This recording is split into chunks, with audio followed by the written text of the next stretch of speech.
Welcome students. अभी हम आगे स्टार्ट कर रहे हैं चैप्टर 6 का पार्ट 4।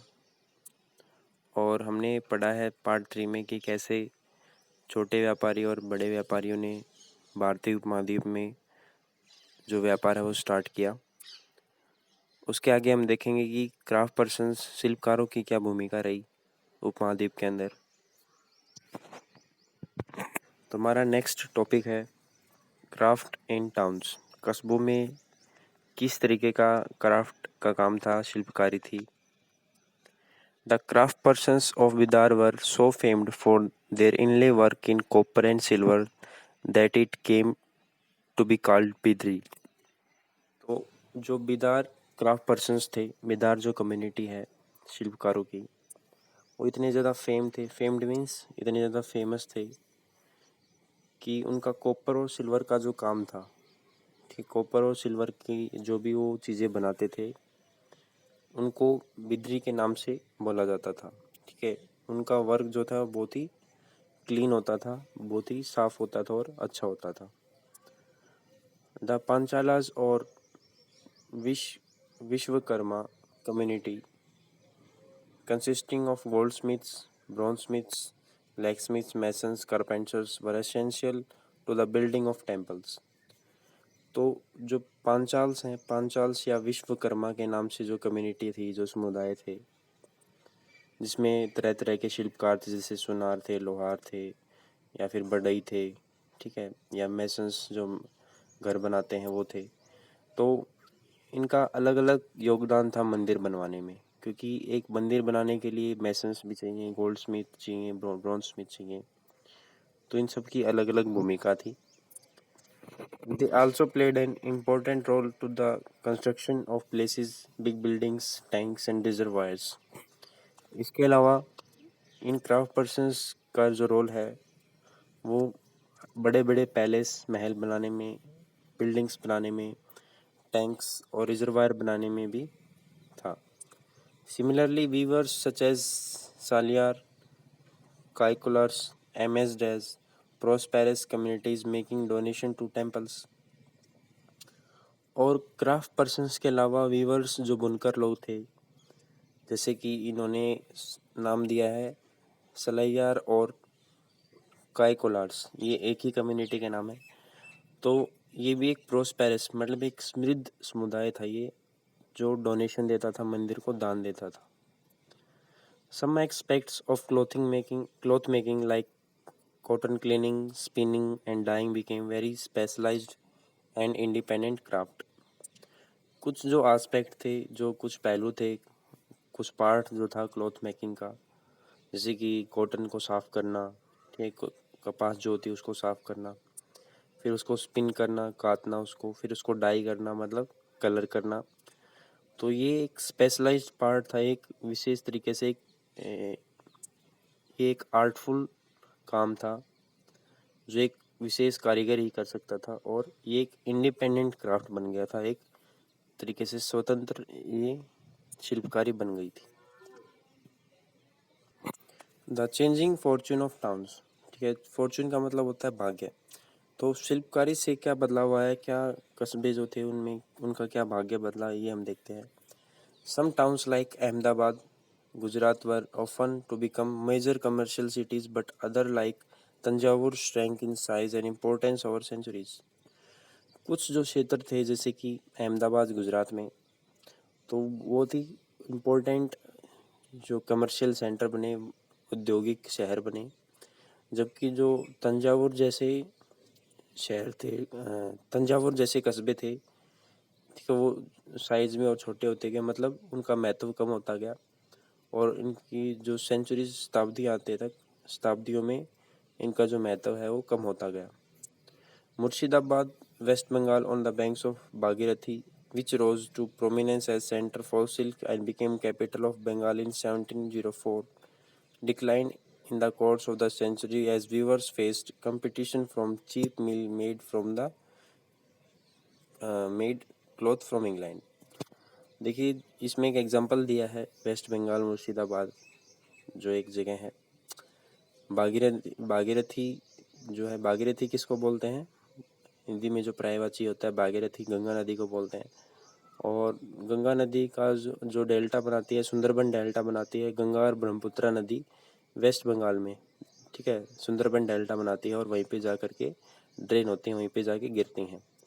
तो भागीरथी नदी के किनारे मुर्शिदाबाद शहर है, which rose a prominence as centre for silk, जो सिल्क के लिए एक बहुत ही इम्पोर्टेंट केंद्र था, इम्पोर्टेंट हिस्सा था वो।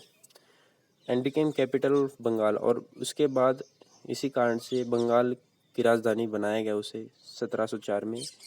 Decline in the course of century, लेकिन आगे समय आने पर, जैसे जैसे टाइम बढ़ता गया आगे, ठीक है, सेंचुरीज आते आते, तो जो वीवर्स थे, वहाँ के जो बुनकर थे, उनको कंपटीशन फेस करना पड़ा, क्योंकि उनको मुकाबला करना पड़ा जो सस्ती, जो मिलों में जो सस्ता कपड़ा आ रहा था मिल्स के अंदर, मिल से जो इंग्लैंड जो कपड़ा बनाता था, ठीक है, चीप मिल मेड क्लॉथ, जो मिल में बना हुआ जो कपड़ा था वो सस्ता था, तो इसलिए उनको, भारतीय वीवर्स को, जो बुनकर थे, उनको कंपटीशन में एक तरीके से मुकाबला करना पड़ा, और वो उनसे उनको परेशानियों का भी बहुत ज़्यादा सामना करना पड़ा।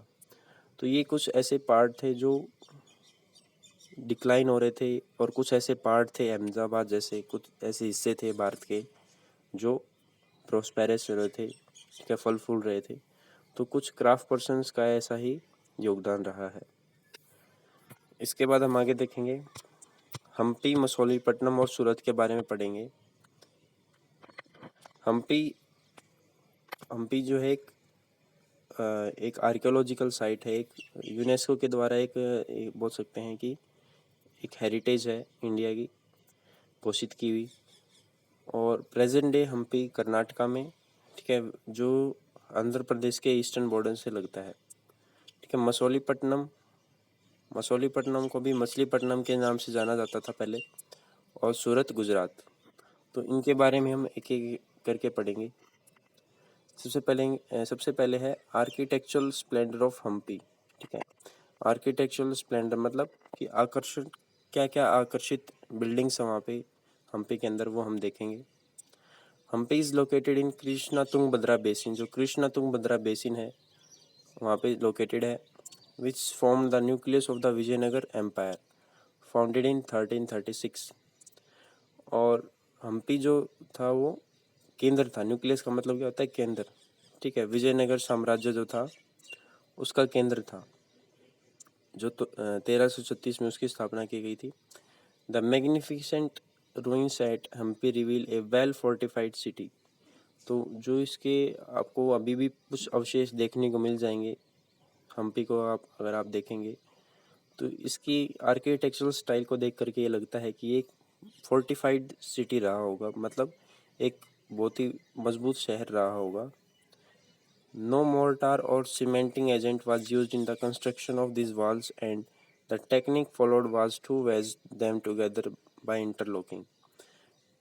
किसी तरीके की जो सीमेंटिंग एजेंट या फिर किसी भी तरीके की जो दूसरी टेक्निक है वो यूज़ नहीं की कंस्ट्रक्शन में। सिंपल इंटरलॉकिंग जो पैटर्न होता है ईंटों का, ब्रिक्स का, वो यूज़ किया गया था।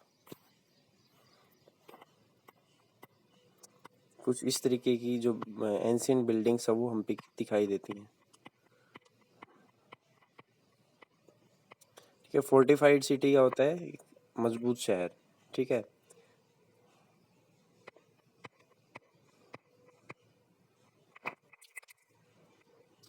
The architecture of Hampi was distinctive, ठीक है। जो आर्किटेक्चर था हम्पी का वो बहुत ही विशेष था।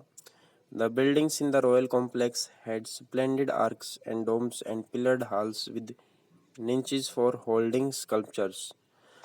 जो बिल्डिंग थी इसकी, बिल्डिंग्स में मेनली जो रॉयल कॉम्प्लेक्स था, जो शाही जो एरिया था, वो आर्क से बना हुआ था, मतलब उसमें आर्क, इस तरीके से आर्क बनी हुई थी, आकर्षक आर्क बनी हुई थी। स्प्लेंडेड मीन्स आकर्षक।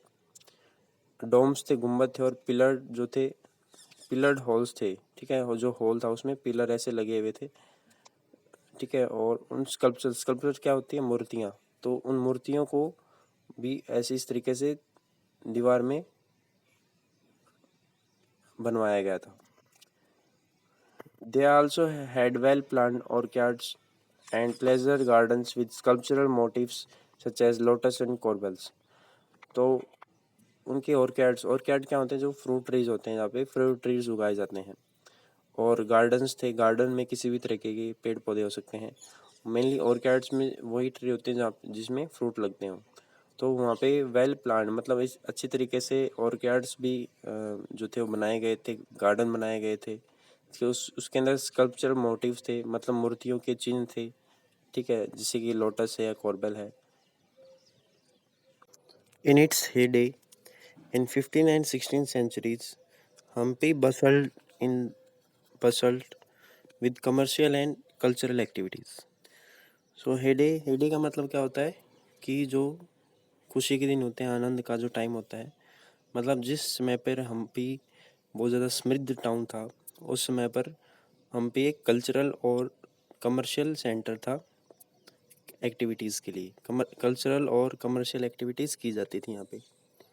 मुस्लिम merchant Chettis and agents of European traders such as the Portuguese throng the market of Hampi. और हम्पी साम्राज्य का जो विजयनगर साम्राज्य का जो एक महत्वपूर्ण केंद्र है हम्पी, उसमें मुस्लिम मर्चेंट्स और यूरोपियन ट्रेडर्स का एक इम्पोर्टेंट रोल रहा है। मुस्लिम मर्चेंट्स में मेनली जो चेतीस कम्युनिटी थी, और जो यूरोपियन ट्रेडर्स थे या फिर जैसे पुर्तगीज़ थे, उन्होंने भी हम्पी मार्केट के ऊपर बहुत ज़्यादा टाइम तक राज किया। Temples were the hub of cultural activities and devadasis performed before the deity, royalty, and the masses in the mainly pillared halls in the Virupaksh temple. तो मंदिर उस टाइम पे एक कल्चरल एक्टिविटीज़ का केंद्र थे, सांस्कृतिक क्रियाएं की जाती थी। तो जहाँ पर जो देवदासीज थी, देवदासीज का मतलब यहाँ पे है जो टेम्पल में मंदिर में नृत्य करती हैं, जो नाचती हैं, तो वो अपने देवता के सामने जो है डांस परफॉर्म करती थी। और उसके अलावा जो रॉयल्टी के जो लोग थे, मतलब जो राजा या फिर जो नोबिलिटी जो थी, जो उच्च वर्ग के लोग थे, वो भी उनको देखने आते थे। और अमासिस मीन्स जो आम लोग थे, वो भी उनको देखने आते थे। मैं इन द पिलर्ड हॉल्स, जो पिलर्ड हॉल्स मतलब वो हॉल्स पिलर्ड थे, ठीक है, उनके जो पूरा जो ऑडिटोरियम था, जो हॉल था, उसमें पिलर लगे हुए थे। In the Virupaksha temple, Virupaksha यहाँ पे फॉर्म है शिवा की, ठीक है, भगवान जो शिव, उसकी फॉर्म का नाम है विरूपक्ष मंदिर जो है। The Mahanavami festival known today as Navratri in the South was one of the most important festivals celebrated at Hampi. और अगर कल्चरल पॉइंट ऑफ व्यू के हिसाब से देखें, अगर कल्चरल वे में देखें, तो हम्पी जो था वो बहुत ही बड़ा सांस्कृतिक केंद्र था। जो महानवमी फेस्टिवल होता है, जो नवरात्रि जिसको हम बोलते हैं, ठीक है, नवरात्रि साउथ इंडिया में भी बोला जाता है, तो वो एक मोस्ट इम्पोर्टेंट फेस्टिवल था हम्पी में जो मनाया जाता था। Archaeologist have founded the Mahanavami platform where the king received guests and accepted tribute from the subordinate chief. तो महानवमी के फेस्टिवल के दौरान जो राजा था, वो अपने जो गेस्ट थे, जो उसके मेहमान आते थे, उनका स्वागत करता था। और जो भी वो गेस्ट उनके लिए ट्रिब्यूट मतलब कोई भी ऐसी उपहार लेके आते राजा के लिए, ठीक है, वो उनसे लेता था। सो सबऑर्डिनेट चीफ से वो ट्रिब्यूट्स लेता था। सबऑर्डिनेट चीफ कौन है? जो उनके नीचे काम करते हैं या फिर जो उनके करीबी जो लोग हैं राजा के, वो सबऑर्डिनेट चीफ थे। या फिर जो बड़े जमींदार थे, जो किसी मुख्य पद पे थे, वो सबऑर्डिनेट चीफ थे। From here he also watched dance and music performance as well as wrestling bouts. और वहाँ से राजा अपने सिंहासन पर बैठ करके वो डांस देखता था। और उसके अलावा जो रेसलिंग होती थी, ठीक है, कुश्ती बाजी जो प्रतियोगिता होती थी कुश्ती की, वो भी वहीं से देखता था। तो एक तरीके से हमने देखा कि हम्पी जो है एक बहुत ही इम्पोर्टेंट सेंटर रहा है कल्चरल रूप से बहुत ही इम्पोर्टेंट रहा है, हमने अभी पढ़ा। इसके अलावा कमर्शियल एक्टिविटीज़ भी बहुत ज़्यादा की जाती थी। Hampi fell into ruin following the defeat of Vijayanagara in 1565 by the Delhi sultans. उसके बाद हम्पी का पतन होना स्टार्ट हो गया जब दिल्ली सुल्तान्स ने इसके ऊपर अटैक करना शुरू कर दिया था। दिल्ली सल्तनत के जो पहले शासक थे, जैसे कि स्लेव डायनेस्टी है, सैयद लोदी, ठीक है, तो सबसे पहले स्लेव डायनेस्टी आई, हमने पढ़ा है दिल्ली सल्तनत के बारे में भी। The rulers of Golconda, Bijapur, Ahmadnagar, Berar and Bidar, ठीक है। तो दिल्ली सुल्तान्स में भी जो साउथ के रूलर्स थे, मेनली नॉर्थ के नहीं, साउथ में जो रूलर्स थे, जैसे गोलकोंडा है, बीजापुर कर्नाटका है, ठीक है, अहमदनगर है, तो ये बेराड़ है, बिदार है, तो ये सभी कारण रहे हैं इन रूलर्स के अटैक के कारण हम्पी जो साम्राज्य है वो, हम्पी जो क्षेत्र है वो, उसका पतन होना शुरू हो गया। आगे हमारा जो नेक्स्ट सेक्शन है वो सूरत के बारे में है। इसको हम अगले पार्ट में कंप्लीट करेंगे।